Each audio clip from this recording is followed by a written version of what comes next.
unprecedented nature, a worldwide crisis which has hit health, the economy, and all aspects of human life. And this pandemic requires a global response, an international response. And I'd like to thank India for the cooperation your country has shown with the EU. I'd like to pay tribute to your role nationally, your mobilization, but internationally, the role you've played multilaterally in combating this pandemic. India and the EU are partners in trade, in investment. We are fully convinced that building on what we already do in this partnership, we can, through this meeting, find a way to find means of intensifying our cooperation even further. This in all areas, including trade and the economy.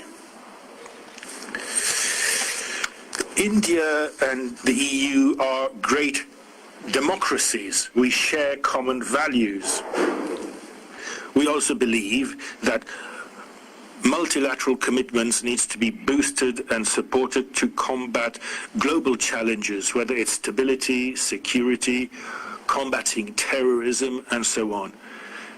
And so, Prime Minister, I also want to I'm not only very happy to see you in this video conference, but also want to take this opportunity to express the wish to really see this partnership with India as a political one covering multiple facets of our relationships, but is also a stable, structured, essential partnership, a structural partnership. This is how we see it. We also wish to congratulate India for being elected to the UN Security Council for 2021-2022. We also very happy to welcome you to the leadership of the G20 in 2020, which will actually be the 75th anniversary year of the independence of India. I hope that through this conference we can make even further progress and understand each other even better and strengthen our links even more bilaterally and multilaterally. And I hope that when it will become possible again, when the health situation changes, we will be able to meet personally again too.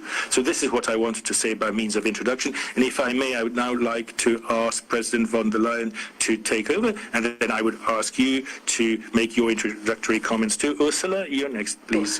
Thank you, Charles, and dear Prime Minister. It's a pleasure to see you again. And I very well remember my visit to India a few years ago. So it's wonderful to see you now. Unfortunately, on screen, I would have liked and preferred to visit you personally. But, well, these are difficult times, and therefore unusual measures have to be taken. I'm very much looking forward to our exchange. Me too, I would like to offer my sincere congratulations on twice on two topics. First of all, indeed, on the positive vote in the United Nations, and secondly, on securing the G20 presidency in 2022. So there is a lot of work ahead of us together. I will not, right for my introductory remarks, go too much in depth because we have a packed agenda. It's a pleasure to see you again.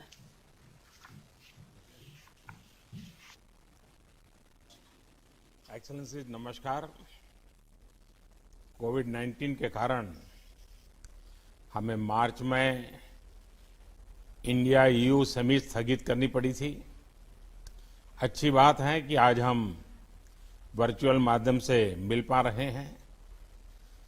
सबसे पहले मैं यूरोपीय corona virus के कारण हुई क्षति के लिए संवेदना प्रकट करता हूं। आपके शुरुआती रिमार्क्स के लिए मैं आप दोनों महाशयों का बहुत बहुत धन्यवाद करता हूं। आपकी तरह मैं भी भारत और ईयू के संबंधों को और विस्तृत और गहरा बनाने के लिए प्रतिबद्ध हूं। इसके लिए हमें एक दीर्घकालीन स्ट्रेटेजिक पर्सपेक्टिव अपनाना चाहिए। इसके साथ साथ एक एक्शन ओरिएंटेड एजेंडा बनाना चाहिए जिसे निर्धारित कार्यान्वित किया जा सके। भारत और ईयू नेचुरल पार्टनर है। हमारी पार्टनरशिप विश्व में शांति और स्थिरता के लिए भी उपयोगी है। यह वास्तविकता आज की वैश्विक स्थिति में और भी स्पष्ट हो गई है। हम दोनों ही democracy, pluralism, inclusivity, respect for international institutions, multilateralism, freedom, transparency जैसी यूनिवर्सल वैल्यूज शेयर करते हैं। कोविड-19 के बाद आर्थिक क्षेत्र में वैश्विक स्तर पर नई समस्याएं उत्पन्न हो गई। इसके लिए डेमोक्रेटिक राष्ट्रों के बीच अधिक सहयोग की आवश्यकता हम सब महसूस करते हैं। आज हमारे नागरिकों की सेहत और समृद्धि दोनों ही चुनौतियों का सामना कर रहे हैं। रूल्स बेस्ड इंटरनेशनल ऑर्डर पर विभिन्न प्रकार के दबाव है। ऐसे में भारत ईयू पार्टनरशिप आर्थिक पुनर्निर्माण में और एक मानव केंद्रित और मानवता केंद्रित ग्लोबलाइजेशन के निर्माण में महत्वपूर्ण भूमिका निभा सकती है।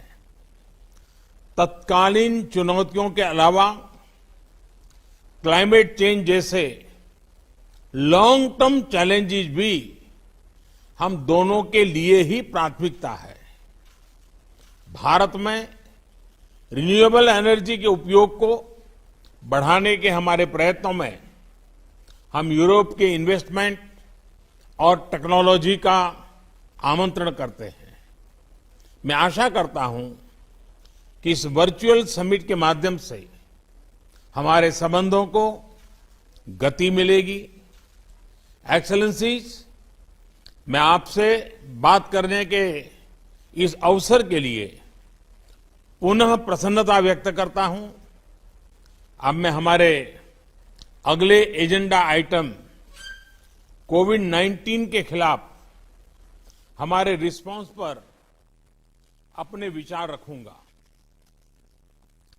एक्सेलेंसीज, मेरे विचार से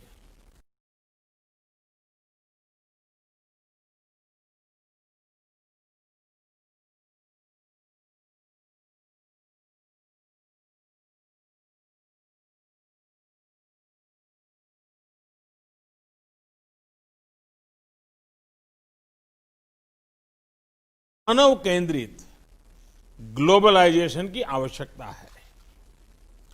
इस नए स्वरूप के ग्लोबलाइजेशन का फोकस देशों के बीच लेन-देन से हटकर मानवता के साझा चैलेंजेस जैसे पैंडेमिक्स, क्लाइमेट चेंज और टेररिज्म उस पर केंद्रित होना चाहिए।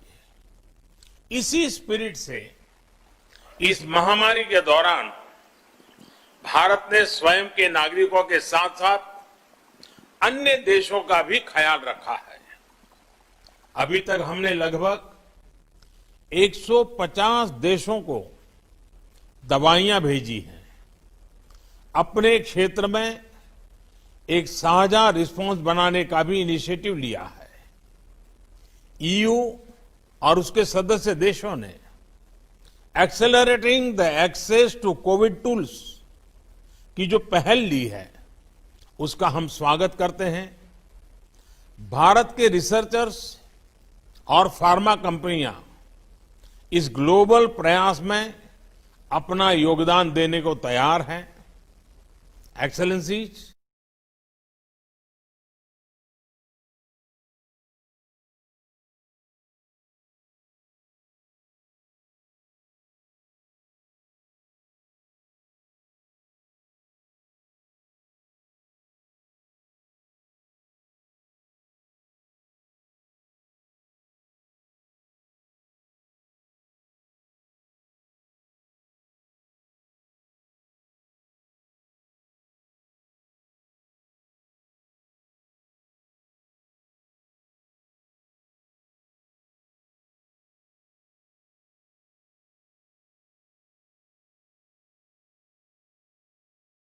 today. We greet you. It's a pleasure to meet you, even if only by video conference, only a virtual meeting. It's